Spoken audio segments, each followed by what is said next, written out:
Muy bien, retornamos entonces en la parte que nos habíamos quedado, ciclo menstrual. Y bueno, ¿qué sucede acá? Es regular, ¿no? Generalmente en lo teórico se da cada 28 días, por eso se usa el término menstrual, se da cada mes. Lo teórico no siempre es así. Ahora, ¿qué más decir acerca de ello? Acerca de generalidades, ¿no? Es la formación de un óvulo y la formación o la adaptación del cuerpo de una mujer para que pueda ocurrir la fecundación. Aparte, la primera menstruación sabemos que es conocida como menarquia y ya en cierta edad es que esta deja de darse, etapa que se conoce como menopausia. ¿Qué sucede a lo largo del ciclo menstrual? Y lo tenemos bien detallado en esta imagen, ¿no? Todo comienza con el sangrado. Teóricamente, esta parte roja precisamente indica lo que es el sangrado, es la menstruación. ¿Y por qué se da el sangrado? Porque algo termina cayendo, algo llamado ¿qué? Algo llamado endometrio. Y el endometrio es un tipo de tejido que se forma en el útero, tejido vascularizado, o sea, tiene vasos sanguíneos. Se forma en el útero. ¿Y por qué se forma en el útero, en el endometrio? Porque el útero se prepara para la fecundación que ocurrirá en la trompa de Falopio y que luego se forma un organismo. O sea, se forma un ser vivo en el útero. Por eso es que se desarrolla el endometrio. Y bueno, si hay cierto tiempo en el que puede ocurrir la fecundación, ¿y ese cuál es? El tiempo de vida del óvulo. Si en ese tiempo no ha ocurrido la fecundación, bueno, entonces el óvulo muere, va a pasar una serie de cosas, el endometrio se cae. Y eso es la señal del sangrado, ¿no? La caída del endometrio, que puede durar varios días. Es bastante, es algo irregular, puede durar unos pocos días o varios como tal. Ese es el sangrado.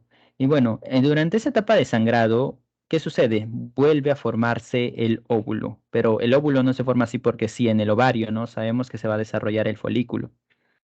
Entonces tenemos lo siguiente, que el folículo, una agrupación de células, va a ir desarrollándose. ¿Y quién participa en el desarrollo del folículo? Ya sabemos, ¿no? La FSH, la hormona folículo estimulante. De tal manera que sí, aumenta la cantidad de folículo. Y aumenta también la cantidad de estrógeno, ¿no? Como tal. Ya que el estrógeno y progesterona, sí, hemos dicho que lo produce el cuerpo lúteo, pero no es solo ese. También pueden producir otro tipo de glándulas. Se produce estrógeno y bueno, ¿eso ayuda a qué? Ayuda a la formación de lo que es el folículo como tal. Cuando el folículo termina de ser formado, el objetivo del folículo es formar al óvulo. Hasta acá ya está formado el óvulo y lo libera. ¿Cómo se llama esa liberación del óvulo? Ovulación. Y sabemos que al óvulo lo libera ¿a dónde? A la trompa de Falopio, ¿no? El óvulo no se queda en el ovario, es liberado a la trompa de Falopio. Puede ser izquierda o derecha, pero dependiendo de qué ovario se encargó de producirlo. Y es como que se turnan, ¿no? Se puede serle acá el que produce lo que es el folículo. De tal manera que se libera el óvulo. Y al liberarse el óvulo como tal, ¿quién participa en ese acto de ovulación? Es donde participa la hormona luteinizante. La hormona luteinizante explota acá, ¿no? ¿Explota para qué? Para que se libere el óvulo y también para que para que el folículo, perdón, se transforme a cuerpo lúteo. ¿Y cuál es la función del cuerpo lúteo? Generar hormonas, generar más hormonas. ¿Como cuál es? Progesterona principalmente, ¿no? Como ven acá, está todo bajo, bajo y estalla la formación de progesterona y formación de estrógenos también. De tal manera que el óvulo se queda en ese tiempo. ¿Y a qué ayuda lo que es la progesterona? Bueno, la progesterona ayuda en la formación del endometrio. Es así que cuando empieza a producirse progesterona por la aparición del cuerpo lúteo, es que el endometrio nuevamente va a desarrollarse en el útero. ¿Hasta cuándo? Hasta que el cuerpo lúteo muera. No es tanto el óvulo, al comienzo dije el óvulo, pero no, todo comienza con esto. Y es que cuando el cuerpo lúteo muere, ¿qué sucede? La cantidad de progesterona muere, o sea, decae, ¿no? La cantidad de progesterona decae y por lo tanto el endometrio, ya no hay quien mantenga el endometrio. Es así que va a empezar a decaer. Y obviamente si cae el endometrio, si va a haber sangrado, se va a llevar también al óvulo, ¿no? Que va a morir también. Es así que se finaliza lo que es el ciclo menstrual por esta cadena de acciones, ¿no? Muerte del cuerpo lúteo, ya no hay progesterona, ya no hay endometrio, y es así que ocurre el sangrado característico de la menstruación. ¿Qué pasa si hay fecundación? Si hay fecundación, van a seguir produciéndose las hormonas y otras más, y de todo eso con el objetivo de ¿qué? Con el objetivo de adecuar el espacio para el nuevo ser que se está formando. Bien, Ese es el famoso ciclo menstrual, entonces. Pasamos a la siguiente diapositiva. Gametogénesis. Y hemos hablado de la formación de gametos, pero vegetales, ¿no? En este caso nos referimos a animales. Por ejemplo, formación de espermatozoides y formación de óvulos. Óvulos u ovocitos secundarios como tal. Vemos, está la famosa meiosis, ¿no? En el cual, por ejemplo, tenemos la célula inicial con la que comienza todo, espermatogonio, y con la célula inicial va a ser diploide, ¿no? Espermatogonio o gonio.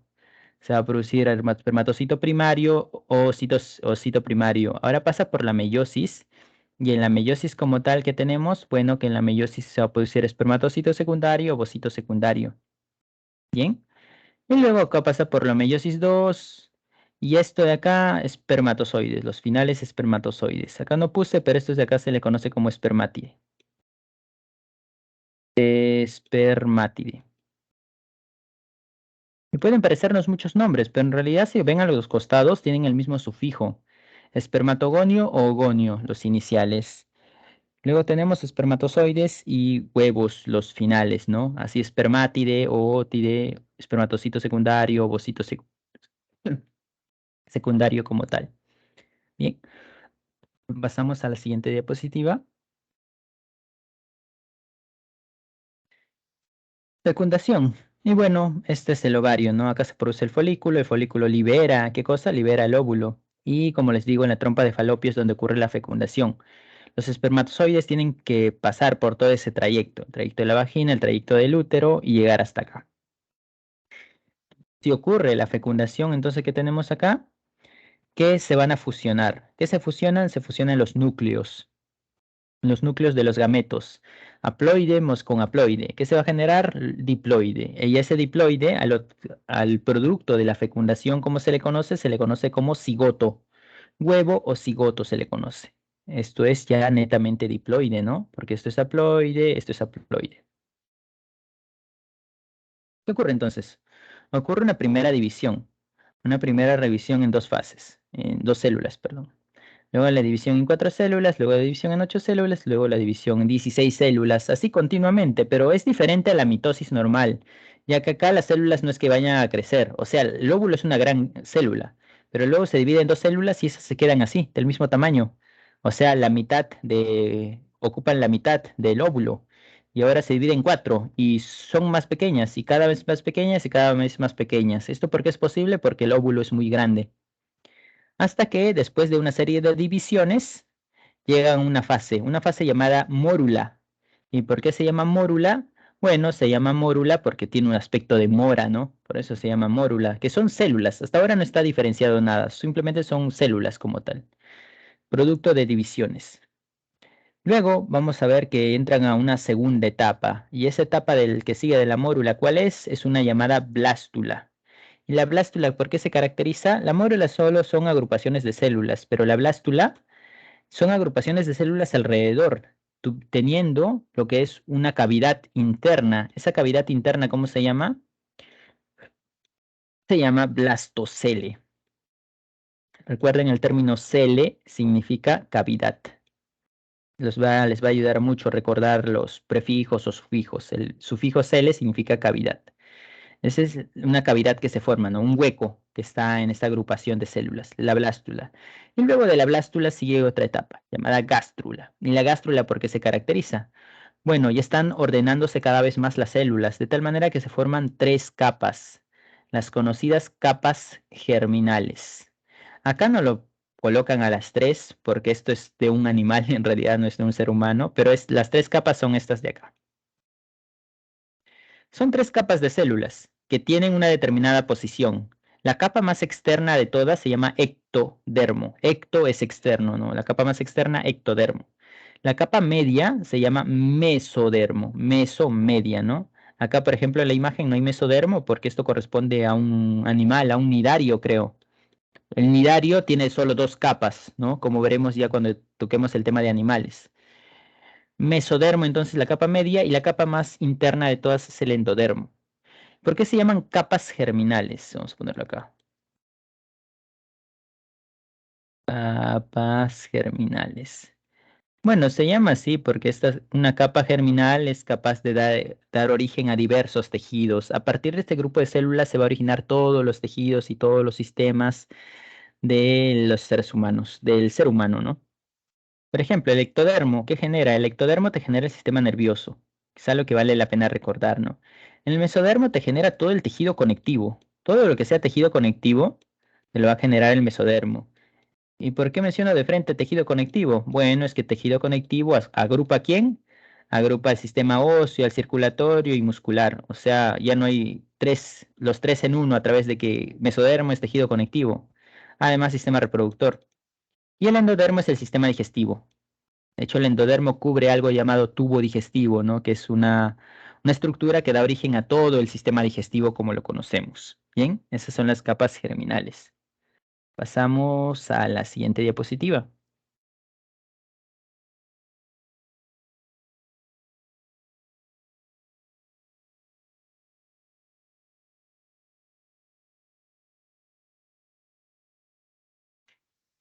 Finalmente, ya para acabar la parte de reproducción, tenemos conceptos acá algo interesantes, ¿no? Partenogénesis. ¿Y partenogénesis qué significa? Génesis es inicio, ¿no? Parteno significa que no todos los huevos tienen que ser fecundados para que nazca algo. ¿Y huevos a qué se refiere? Huevos se refiere a gametos femeninos. No todos los gametos femeninos tienen que ser fecundados para que ocurra el nacimiento. Y eso pasa con algunos animales. Por ejemplo, tenemos el concepto de las abejas. Y en las abejas, ¿qué encontramos? Que hay algunos huevos los cuales no son fecundados. ¿Y qué pasa? No es que mueran, sino es que los huevos no fecundados dan origen ¿a quién? Dan origen a los zánganos. Los zánganos, los zánganos los cuales son haploides. Tienen esa característica especial. Mientras que los huevos fecundados van a dar origen ¿a quién? Van a dar origen a lo que son ya sea reina o ya sea obrera. Casi por cuestiones de azar, también algunos dicen por cuestiones del ambiente en el cual se encuentran. En el caso de la reina, ¿cuál es su característica? Obviamente ambas son individuos de carácter femenino y ambas son diploides, porque fueron fecundados, ¿no? Esos son diploides. Como es fecundado, es la unión de dos gametos, va a ser diploide, en cambio esto es haploide. La cuestión es que la obrera es infértil y la reina es fértil. Y esa es una diferencia fundamental, porque las obreras, al ser infértiles, son inútiles para la reproducción, por más que suene feo, pero es así. Una especie busca mantenerse, es como es infértil, no va a mantener a su especie como tal. Es así que su función es servir a la colmena, pero no dando crías, sino ayudar. Por eso se le conoce como obrera, ¿no? Porque es la que realiza todo el trabajo. ¿Por qué? Porque tuvo la mala suerte de ser infértil. Mientras que la reina es una abeja hembra fértil y por tanto su función es netamente reproductiva. No hace nada, por eso se le llama reina, ¿no? Y aparte que son pocas las abejas reinas que surgen. Y el zángano, ¿por qué se le dice zángano? Porque no hace nada. Y es que como el zángano es fértil, obviamente tiene que usarse. ¿Usarse para qué? Usarse para que se reproduzca con la reina. Y se generen otra vez huevos no fecundados y huevos fecundados. Bien, a eso se le llama partenogénesis, que los huevos no fecundados, huevo, recuerden, es gameto femenino. Si no es fecundado, aún así puede dar origen a animales. Eso pasa con algunos animales, ¿no? Como en este caso las abejas, con este caso de las hormigas también, que es bastante similar. Clasificación según nacimiento. Tenemos a los vivíparos. Bueno, ya sabemos todos los mamíferos excepto ornitorrincos, ¿no? Que nacen a través del vientre de la madre. Ovíparos a través de huevos, las aves, por ejemplo. Y ovovivíparos cuando los huevos los almacenan en el vientre, como el caso de los tiburones y el gran grupo de peces. Por último, metamorfosis, en las cuales hay cambios drásticos a través de la morfología, ¿no? Por ejemplo, acá huevos, ¿qué surge? Surge una pequeña oruga, luego pasa por etapa de pupa y luego se desarrolla una mariposa. Ese es un ejemplo de metamorfosis. También tenemos lo de las ranas, ¿no? Renacuajo, primero huevo, luego renacuajo con dos patas, luego le salen dos patas más y aparece la rana adulta. Ese es otro tipo de ejemplo de metamorfosis, cambio morfológico drástico. Bien, con esta parte acabamos lo de reproducción. ¿Alguna pregunta hasta acá o quedó todo claro?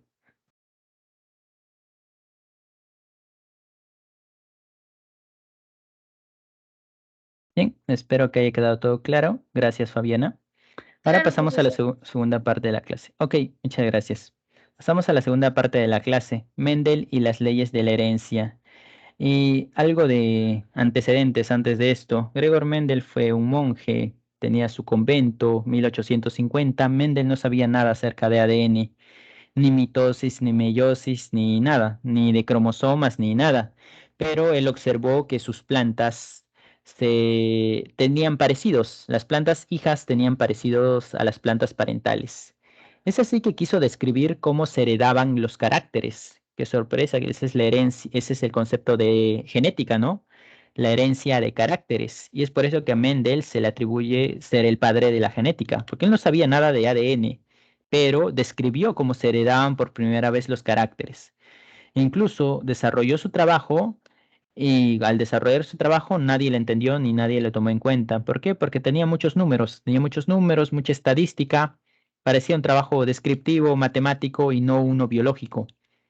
Hasta en 1900, cuando tres biólogos, que estos sí eran biólogos, hicieron un trabajo similar a Mendel, pero ellos no conocían a Mendel. ¿Similar en qué sentido? Mendel trabajó con Pisum sativum, lo cual no deben olvidar. Pisum sativum, la arveja. Mendel trabajó con ellos de tal manera que usó esa planta para los cruces, sus experimentos. Pero el resto, como tal, trabajó con otras plantas y llegaron a la misma conclusión de Mendel. Miren, en 1900, mucho después de que Mendel muriera, y uno de ellos por ahí descubrió y leyó de casualidad el trabajo de Mendel y se dio con la sorpresa de que era idéntico a lo que ellos habían realizado años después. Es así que rescataron el trabajo de Mendel, ¿no? Eso se le llama redescubrimiento, de tal manera que se le dio ya el valor que debería haberse dado en su tiempo. Claro, para mala suerte Mendel ya había muerto y nunca fue reconocido en persona, ¿no?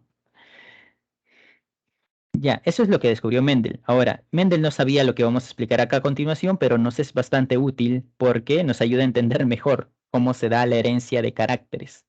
Por ejemplo, caracteres. ¿A qué nos refieren con caracteres? Características. Y a las características físicas, algo que podemos notar, que podemos medir, se le conoce como fenotipo. Fenotipo son las características. Características o caracteres, ¿no? Por ejemplo, el color del cabello, la forma del cabello, el tipo de cabello, etcétera, etcétera. Ese es el fenotipo. Ya sea en animal, en plantas, forma de hoja, color de la hoja, fenotipo. Ese es fenotipo.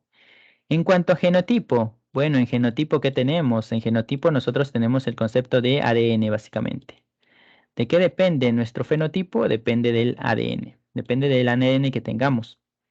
Ahora, ¿siempre va a ser así?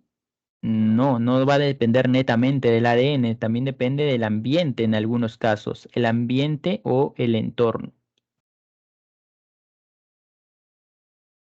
En muchos casos participa el ADN, pero en otros participa demasiado el entorno. ¿Y en qué me refiero con entorno? Por ejemplo, el tamaño de una persona.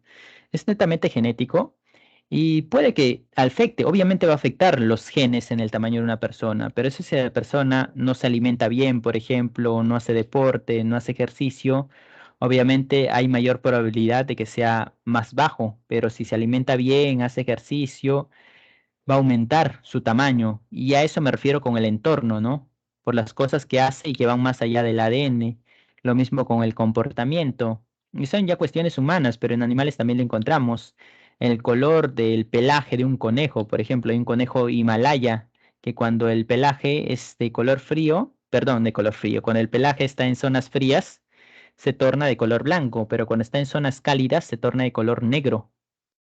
Y en plantas veremos lo mismo. Claro, la mayoría de cosas que acá observaremos serán netamente del ADN, pero tenemos que tener en cuenta, ¿no? Que el entorno, el ambiente también puede afectar. Veamos entonces, ¿las características salen de dónde? En su mayoría de casos solo dependen de los genes, ¿no? ¿Y qué es el gen? El gen es un fragmento de ADN. Un gen no es igual a ADN. Un gen es un fragmento de ADN, el cual va a pasar por qué procesos? Pasa por procesos de transcripción, ¿no? En el cual se genera ¿qué cosa? Se genera el ARN mensajero. Proceso de transcripción. Luego pasa por procesos de traducción. Y luego de la traducción, el ARN mensajero se forma en proteína. Y de tal manera, ADN, ARN mensajero, proteína. Bien, eso es así. Y la proteína es el producto del gen, precisamente. En la traducción se forma proteína. Esta es una proteína.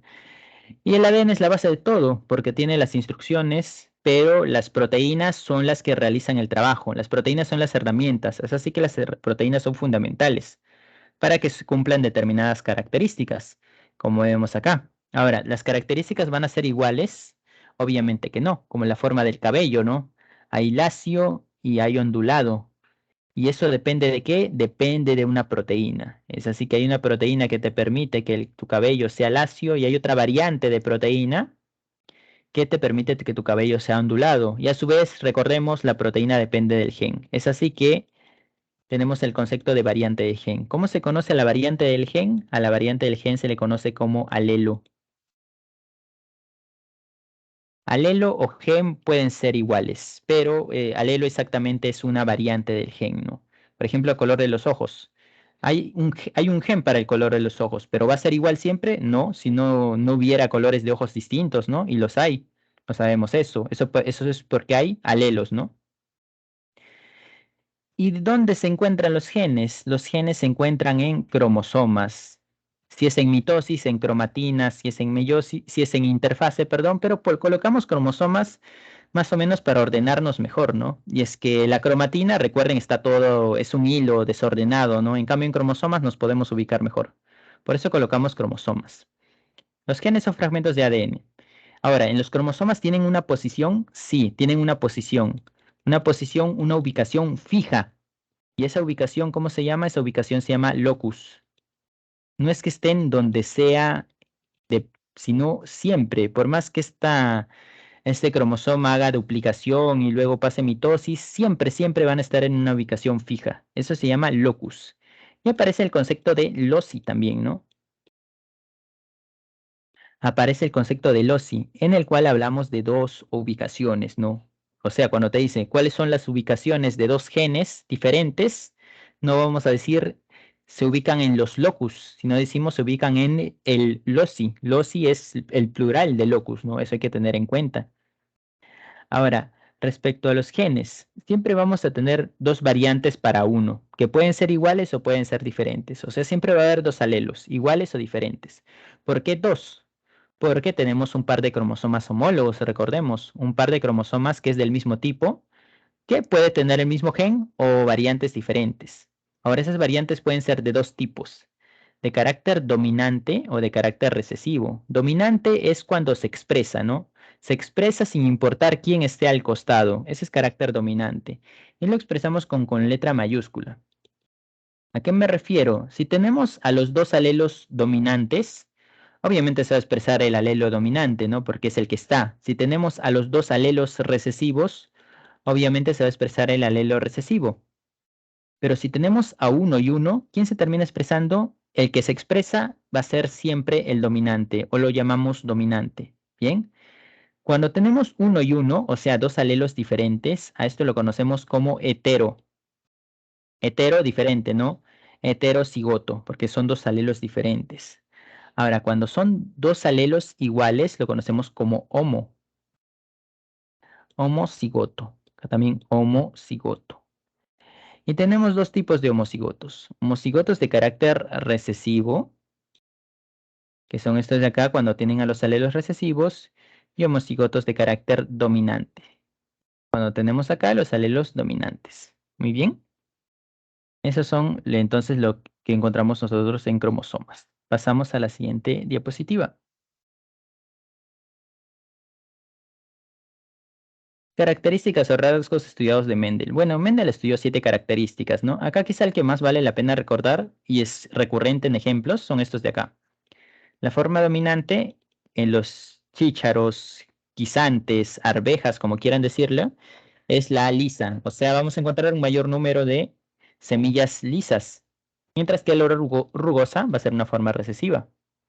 Y el otro que es bastante recurrente es este de acá, el color de la semilla, que va a ser amarillo, es el dominante, y verde es el recesivo. Bien, el resto hay menor probabilidad de que consulten acerca de esto. ¿A qué me refiero con consulten? Y es que en la mayoría quizá te pongan de frente, ¿no? Este es el dominante y este es el recesivo. Pero en caso a estos dos, quizá te pregunten directamente sin decirte cuál es dominante y recesivo. Bien. Pasamos a la siguiente diapositiva. Bueno, lo más importante, los problemas que pueden surgir acerca de ello, ¿no?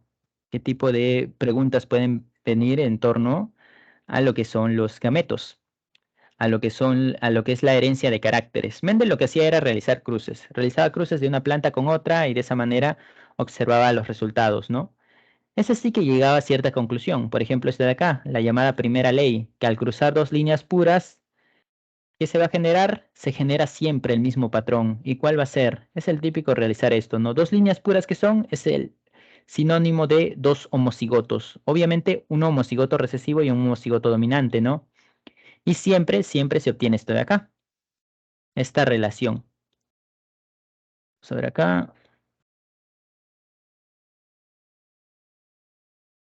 siempre se obtiene esta relación.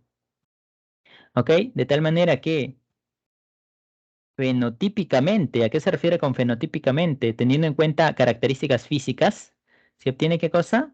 En este caso es la forma, ¿no? Es así que 3 de cada 4 plantas van a ser lisas, mientras que el carácter recesivo va a ser 1 de 4 plantas. O en otras palabras, esta es la llamada proporciones, ¿no?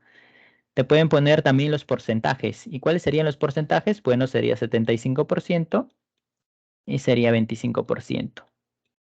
Y siempre se va a dar esto. ¿Es necesario memorizarlo? La verdad no es necesario. ¿Por qué? Porque nosotros podemos inferir esto a partir de nuestra tabla, ¿no? Tabla conocida como tabla de Punnett, en la cual dividimos así. Dividimos así. Y acá, por ejemplo, ponemos esto. Y acá ponemos esto.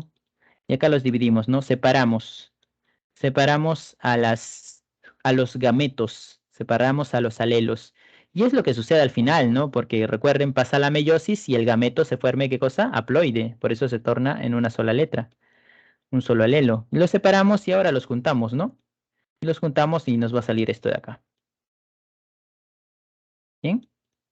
Acá por si acaso hubo un error, ahora que me estoy dando cuenta, y es que luego de generar estos, luego generar esta división, todos, absolutamente todos van a tener este genotipo. Cuando te hablen de genotipo, te están hablando de las letras, ¿no? Básicamente, de los alelos. ¿Y cuál va a ser el fenotipo de esto? O sea, todos los hijos de dos líneas puras van a tener el carácter dominante, ¿no? Ser lisos. Y es así que, ¿qué es lo que hace ahora Mendel? Une a los dos que pertenecen al tipo F1. ¿Qué es F1? Bueno, P significa parental. Esas son las dos líneas puras. ¿Qué se forman? Todos van a ser heterocigotos, absolutamente todos. Entonces agarra a todos esos que nacieron, es la F1, a esos dos heterocigotos los agarra y los fusiona. Fusiona los dos heterocigotos y ahí es donde te sale esto de acá, ¿no? Lo descrito de acá. Y esto nosotros lo conocemos como F2. F2 y eso es producto de esto de acá, ¿no? Bueno, acá entonces en tal caso al juntar heterocigotos nos va a salir esto de acá. Claro, acá la tabla está volteada como si fuera un rombo, pero es válido practicar esto para que sea más fácil la resolución de estos problemas, ¿no? En la primera ley creo que no hay mucho inconveniente respecto a cómo se resuelve porque solo está participando con un alelo. Pasamos a la otra diapositiva. El inconveniente es cuando te habla de la segunda ley, y es que acá hay dos tipos de genes, ¿ya? Te vamos a encontrar dos variantes para cada carácter. Por ejemplo, liso, rugoso, que ya lo teníamos, pero ahora también el color amarillo y verde. Iniciamos, la segunda ley es algo similar, pero dos caracteres. ¿Por qué similar? Porque trabajas con líneas puras también. Comienzas con líneas puras. Todo netamente dominante, lo juntas con algo que tiene todo netamente recesivo. ¿Y qué te va a salir? Te va a salir doble heterocigoto, conocido también como dihíbrido. Porque no lo ponen por acá, nosotros vamos a ponerlo. Doble heterocigoto o dihíbrido también se le conoce. ¿Por qué di? Heterocigoto es lo mismo que híbrido. Claro que acá como son dos caracteres se le llama dihíbrido. Entonces, ¿qué hacemos? ¿O qué hizo Mendel? Junto a dos díbridos, como acá todos van a ser iguales también, acá todos eran heterocigotos, toda la F1 era heterocigota, acá toda la F1 va a ser dihíbrida. Es así que junta dos dihíbridos.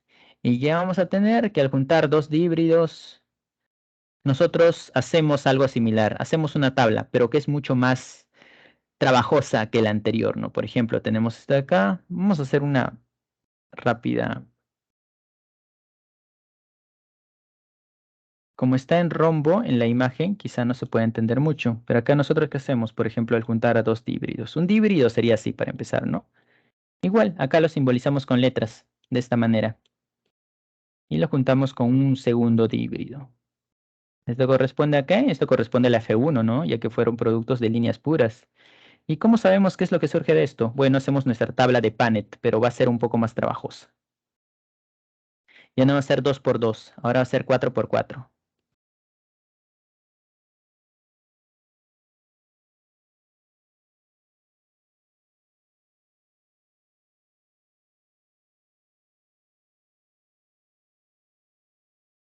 Y tenemos esto de acá. Y bueno, ¿qué vamos a tener? Tenemos lo siguiente.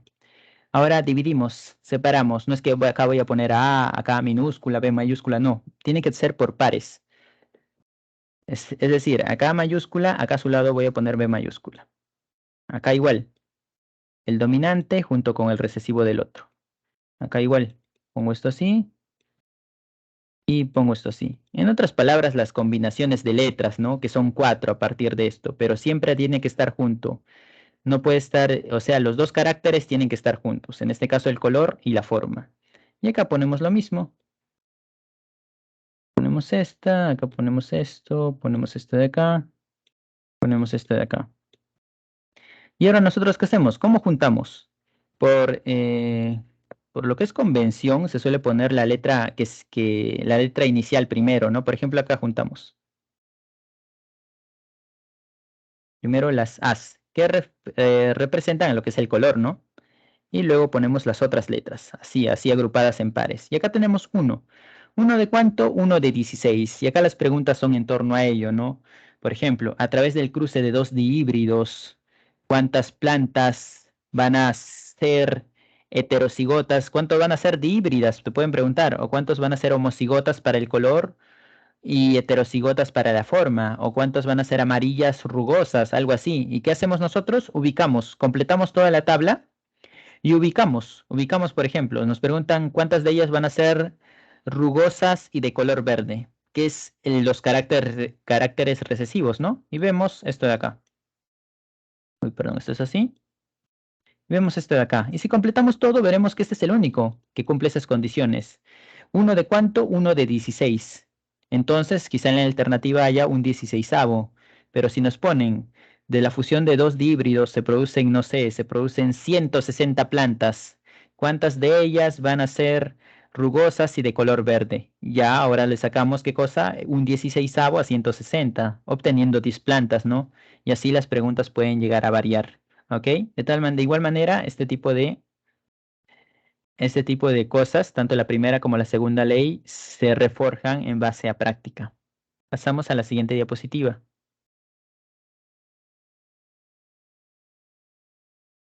Cruzamiento de prueba. Y es que hay algo que tenemos que tener en cuenta acá, que de los recesivos podemos conocer su genotipo.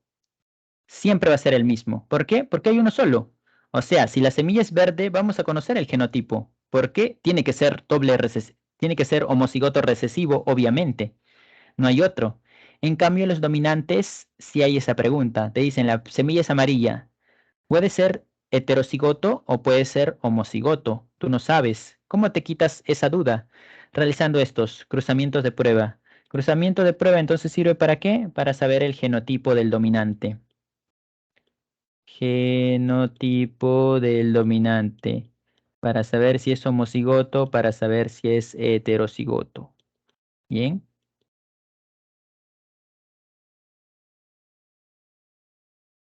Es para saber eso. Por ejemplo, acá, ¿qué es lo que hacemos? Cruzamos a una planta que es heterocigota, que es recesiva. Para eso siempre se tiene que extender al recesivo. ¿Por qué? Porque el recesivo tú lo conoces. Así que esto es la opción. Este es lo que siempre tiene que ocurrir, tener al recesivo. Usamos planta recesiva con planta dominante. Ahora, ¿qué sucede? Si lo que nos da origen es todas van a ser dominantes, o sea, todos van a ser color amarillo. Entonces, por inferencia, significa que la planta en cuestión era, ¿qué cosa? Era homocigota. ¿Por qué? Porque si todas van a ser amarillas, no es que van a ser heterocigotas, porque este de acá tuvo que darles el alelo recesivo. Es así que este alelo dominante sale de acá. Es por ende, todas tienen que ser, ¿qué cosa? Homocigoto dominante. Ahora, ¿qué es lo que sucede si es que se realiza el cruce entre un homocigoto recesivo con otra? Y nos da, pero no nos da solo dominantes, sino nos da también recesivos. Entonces, por inferencia, significa que la planta en cuestión era heterocigota. ¿Bien? Y de esa manera, eso es algo que se tiene que memorizar tampoco, porque si nos dicen eso, podemos inferirlo. ¿En base a qué? En base a nuestras tablas. Si todas son heterocigotas, podemos hacer una tabla poniendo, no sé, a cuatro heterocigotas. Significa que, bueno, ya sabemos que es una recesiva, pero el otro sí o sí tiene que ser dominante homocigoto, para que de esa manera se genere esta descendencia. Se trata de inferir en este caso, bien, en el cruzamiento de prueba. Así como se puede hacer con plantas, también se hace con animales, ¿no? En el cual tenemos igual, no sabemos si este ratón, que el pelaje negro es dominante, es homocigoto o heterocigoto. Entonces lo realizamos el cruce. ¿Con quién? Con un recesivo. Y dependiendo de lo que nos sale, sabemos la respuesta. En este caso nos sale mitad, mitad. Mitad negro, mitad blanco. Significa que el ratón es heterocigoto. Bien, pasamos a la siguiente diapositiva.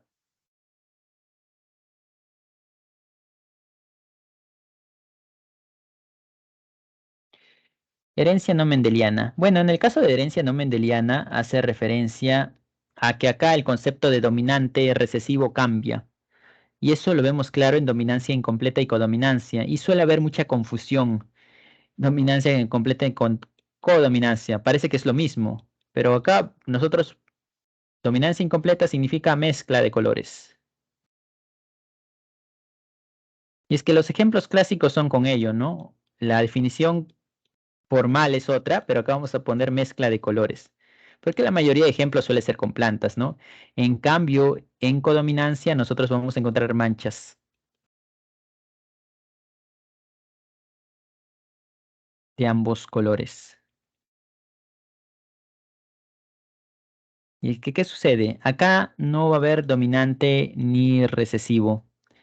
Acá van a ser por igual. Por ejemplo, en dominancia incompleta, ¿qué tenemos? Tenemos flores rojas, flores blancas de la conocida flor de dragón, ¿no? Flor boca de dragón, por la forma que tiene. Entonces vemos acá los alelos de forma diferente, y no es una letra mayúscula, una letra minúscula. Una letra C que tiene como exponente una letra mayúscula. C de color, ¿no? Y R viene de rojo. Y B viene de blanco. Si tiene el alelo para rojo, ambos, obviamente va a ser roja. Si tienen el alelo para blanco, ambos, obviamente va a ser blanca.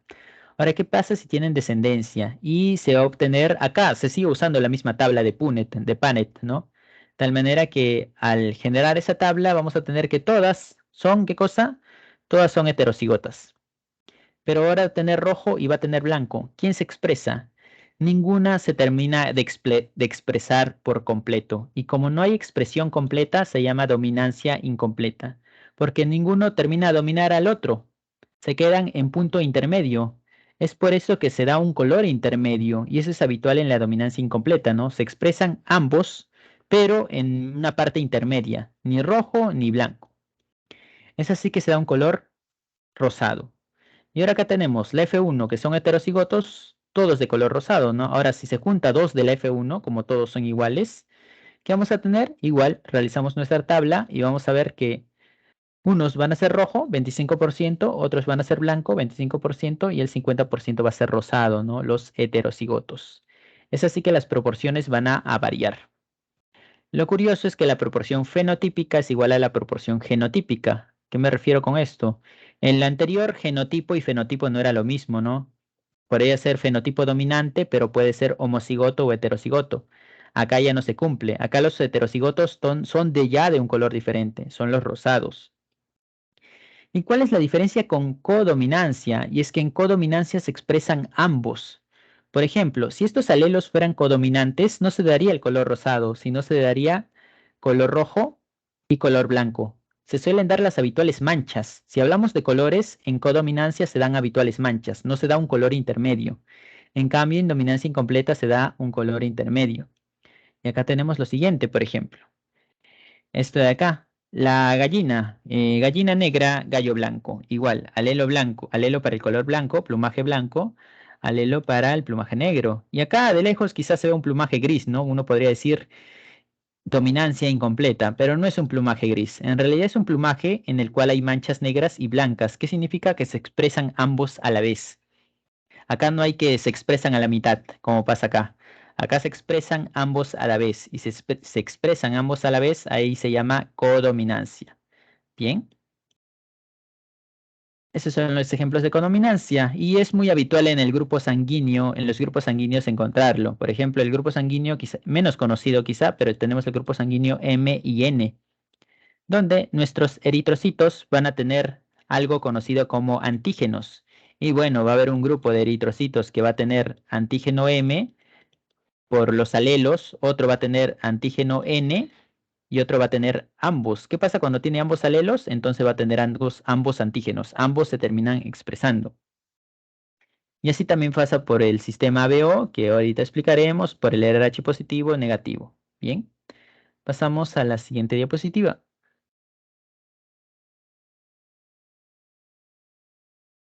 A ver, grupo sanguíneo. A ver, ¿cuántas diapositivas nos queda? Ah, solo nos queda una, un par más.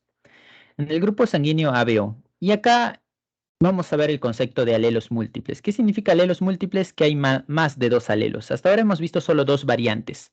Pero ¿qué pasa si hay tres? Y si es posible. Y sucede con esto de acá. Alelos múltiples. En el grupo sanguíneo, el más conocido grupo sanguíneo ABO. Donde tenemos los siguientes alelos. Tenemos este de acá. Tenemos este de acá. Tenemos estos tres. A, B y minúscula. Bien, esos son los tres alelos. ¿Y por qué tienen esta connotación? Estos dos, A y B, se ponen así porque son codominantes. Creo que lo ponen acá. Sí, acá está. Estos dos son codominantes. Ambos A y B son codominantes. ¿Qué significa? Si hay dos alelos A, la sangre va a ser tipo A. Dos alelos B, sangre tipo B. Pero si hay un alelo A y un alelo B, entonces van a expresarse los dos. Ese es el famoso tipo de sangre AB. Mientras que la I, ¿por qué se colocará de I minúscula? Bueno, porque esta I es netamente recesiva. La I es recesiva. Es así que si la persona tiene los dos alelos I minúscula, su sangre va a ser la del tipo O, como vemos acá. Pero ¿qué pasa si está mezclado con A o con B? Que esta precisamente va a ganar. A o B va a terminar ganando. Y de ahí salen los cuatro sistemas de sangre. Por ejemplo, el sistema de sangre A, B, AB y O. En el caso del sistema de sangre A, hay dos tipos de genotipos, homocigoto y heterocigoto, ¿no? Como es recesivo, la I minúscula, sale sangre de tipo A. El B lo mismo, homocigoto y heterocigoto. Y el AB, bueno, es cuando está A y B juntos, por eso se llama AB. Y el O es cuando está este alelo junto, los dos alelos que no expresan nada. ¿Y qué hacen esos alelos exactamente? Colocan antígenos en los eritrocitos. Y los antígenos son moléculas, moléculas que son perseguidas por anticuerpos. Y eso es lo que ocurre acá. Por ejemplo, en la persona con sangre de tipo A, sus eritrocitos tienen antígeno A. De tal manera que sus anticuerpos lo reconocen al antígeno A y no lo van a atacar. Es así que a lo largo de su vida esa persona no va a tener anticuerpos contra A. Y es que nuestros anticuerpos reconocen a todas nuestras células. El problema es que reconoció a, pero no reconoció a B. ¿Qué significa eso? ¿Qué pasa si la persona de tipo A se accidenta y le quiere ceder sangre a una persona de tipo B? No va a poder, porque la persona de sangre tipo B tiene eritrocitos con antígeno B. Y al detectarlo eso, los anticuerpos, inmediatamente van a empezar a atacarlo y van a destruir los eritrocitos. Y a eso se conoce como rechazo de transfusión sanguínea. Es por eso que se sabe cuándo utilizar, a quién se debe donar sangre, ¿no? Si es de tipo A, solo te puede recibir de tipo A. Bien, no de tipo B. Y ahora veremos que de tipo O también puede recibir. pero no de tipo B. ¿Por qué? Porque el antígeno B no lo va a recibir. Su cuerpo no está acostumbrado a ello, nunca lo ha tenido y ahora si lo tiene va a ser un problema. Con el B pasa lo mismo. Las personas tienen antígeno B, sus anticuerpos reconocen al B y no lo hacen nada, pero no van a reconocer al A. De tal manera que si una persona con antígeno A le es transferida a la sangre, inmediatamente va a rechazarlo.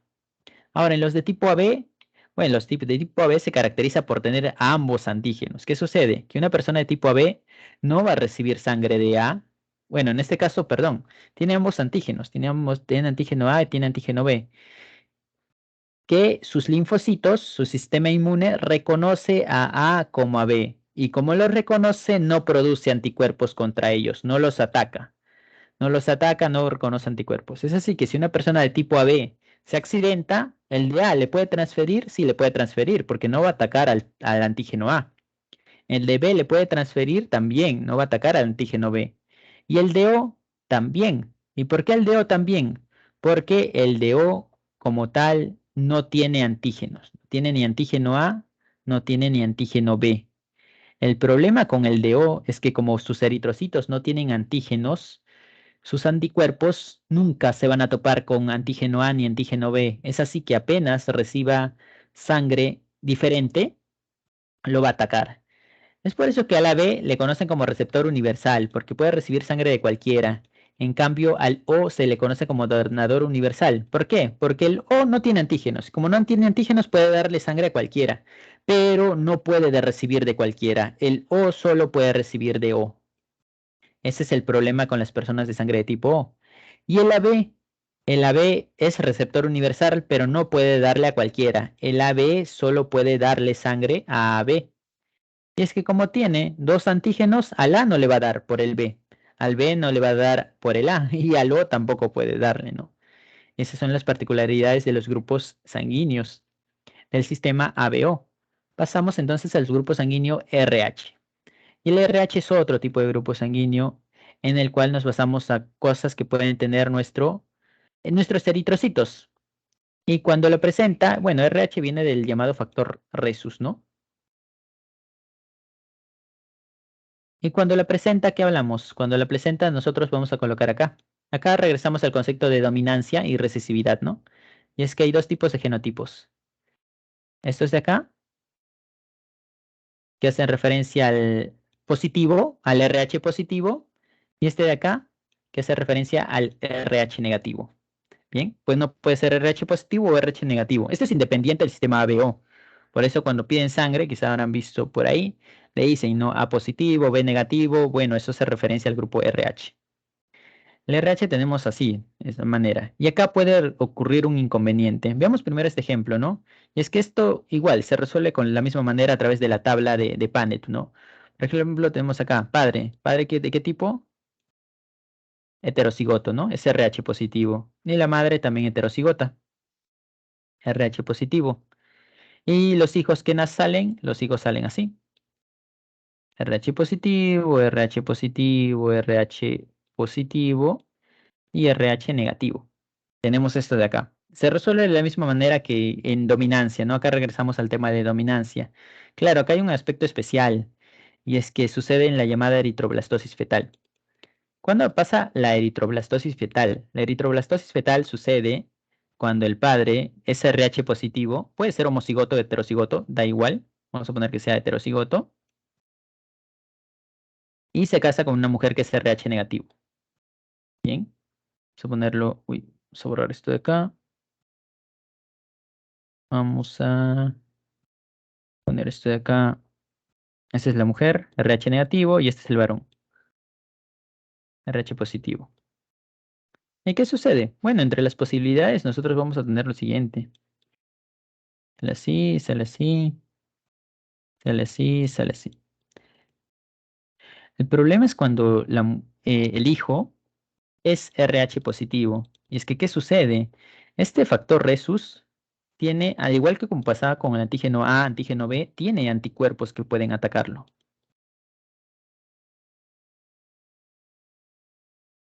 Y bueno, los RH positivo no te generan anticuerpos porque reconocen a tus células. Los RH negativo tampoco te van a generar, pero cuando eres expuesto, es por eso que negativo solo puede ser transferido por negativo, ¿no? Porque cuando eres expuesto a lo que son a lo que es el antígeno, en este caso al factor RH, el negativo no lo tiene, pero cuando es expuesto, cuando alguien le transfiere sangre, ahí es donde va a haber rechazo. ¿Y acá qué sucede? Que el hijo es positivo. Y como es positivo, ¿qué va a pasar? Que va a empezar a formar anticuerpos. Bien, forma anticuerpos como tal y puede matar al niño, ¿no? Esa es la llamada eritroblastosis fetal. Cuando los anticuerpos, como la madre es negativa y por primera vez está siendo expuesta a RH positivo, puede producir anticuerpos que terminan matando al hijo, ¿no? Que terminan provocando un aborto espontáneo, porque los anticuerpos van a atacar a los eritrocitos y obviamente eso va a ser mortal. Esto generalmente se da en el segundo embarazo. Si tiene la mala suerte de tener dos embarazos seguidos y con ambos los hijos sean RH positivo. ¿Por qué el segundo embarazo? Porque en el primero, como que el cuerpo lo tolera, pero va produciendo anticuerpos. Va produciendo anticuerpos. Y si hay un segundo embarazo ya y vuelve a ser el hijo RH positivo, esos anticuerpos iban a ir a atacarlo, produciendo la muerte de los eritrocitos. Bien, ese es lo que es la eritroblastosis fetal. Estas son una serie de ejercicios que pueden ir desarrollando. En este caso son bastante sencillos y que les puede servir para practicar. Y de esa manera finalizamos con la clase de hoy. No sé si tendrán alguna consulta o si no, ya paso a darle las claves, ya que solo nos queda unos minutos.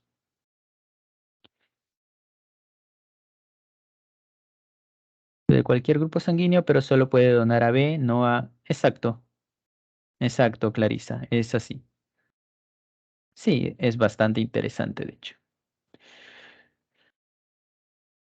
Bien, paso a darle las alternativas. A ver, veamos. A ver, vamos a aumentar acá. No mucho. Acá. La A. En los seres humanos la fecundación es interna, debido a los espermatozoides son depositados en el sistema reproductor femenino, porque los gametos femeninos se unen, ¿dónde se unen? ¿Dónde les da la fecundación? Esa es la trompa de falopio, ¿no? La respuesta en la 1 es la A. Recuerden, no es el ovario, es la trompa de falopio. La 1, la A. Espermatogénesis, dos divisiones meióticas consecutivas para generar los gametos masculinos, finaliza cuando se generan cuatro espermátides convertirán en espermatozoides. Eso es algo rebuscado, pero eso se le conoce como espermiogénesis. Bien, en la 2 la respuesta es la C, espermiogénesis. En la 3, ¿qué tipo de reproducción vegetativa tiene las fresas? Y bueno, nos dan la imagen como ayuda, ¿no? Según la imagen, esto lo conocemos como estolón. Así que en la 3 la respuesta es la B. La 3 la B, estolón.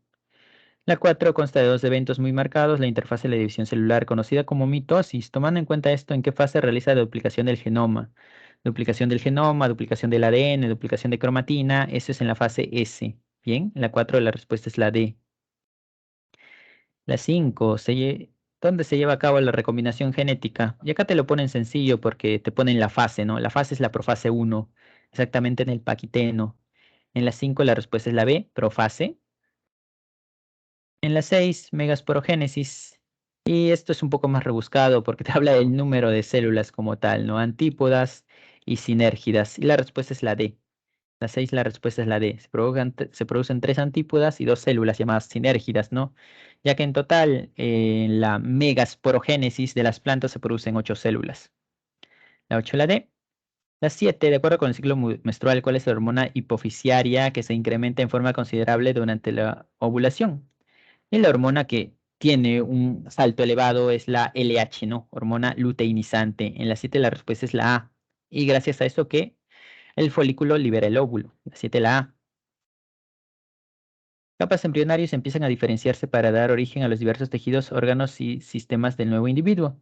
Diga cuáles son las capas que dan origen al sistema muscular y nervioso, respectivamente. ¿Muscular quién? Muscular ex mesodermo. ¿Y nervioso quién? Nervioso ectodermo. Es así que en la 8 la respuesta es la D. 8 la D. La 9, cabello oscuro, los ojos marrones. Bueno, esto ya es de genética. Quizá no pueda ayudarles a resolver ahora, pero los colocaré acá. Ahora que les colocaré el solucionario. Igual vale la pena que lo resuelvan por su cuenta para que puedan entenderlo mejor. En la 9 la respuesta es la D. Bien. La 9 es la D. Acá está el solucionario. Y acá te ponen 4 por 2 nada más porque acá se repite. Si lo hacen 4 por 4 le va a salir exactamente lo mismo, ¿no? En la 9 la D. En la 10 otro problema de genética. Les pasaré la solución inmediatamente. En la 10 la respuesta es la B. Igual, vale la pena resolverlo por su cuenta. La respuesta es la B. Entonces en la 10 la B. En la 11 otro problema de genética, pero este ya se puede resolver porque te dice posible situación de estos genes en 5 localizaciones diferentes. Bueno, acá tenemos, estos dos son dos genes distintos, no van a ubicarse acá, en la misma posición, dos genes distintos. ¿Y por qué digo dos genes distintos? Porque es A y B, ¿no? Estos de acá sí. En la 2 sí, sí van a ubicarse en el mismo lugar. Pueden ser distintos cromosomas o mismos cromosomas. En la 11 la respuesta es la C. Igual analicen la pregunta. La 11 es la C. En la 12 igual les paso la respuesta. En la 12 la clave es la A. La 12 la A. En la 13 igual les paso la solución inmediato. La 13 es la A. La 13 la A, 0%. En la 14 es la B. 14 la B. Y finalmente la 15. Otro problema de genética, aunque la 15 la respuesta es la C. Los alelos no están ubicados en el mismo locus. La 15 es la C. Perdón, faltaba una. La 16. La 16 la respuesta es la E. La 16, la respuesta es la E. Y de esa manera finalizamos con la clase de hoy. Espero que haya quedado claro todo, o la mayoría al menos. Ahí hasta luego a todos. Gracias, profesor.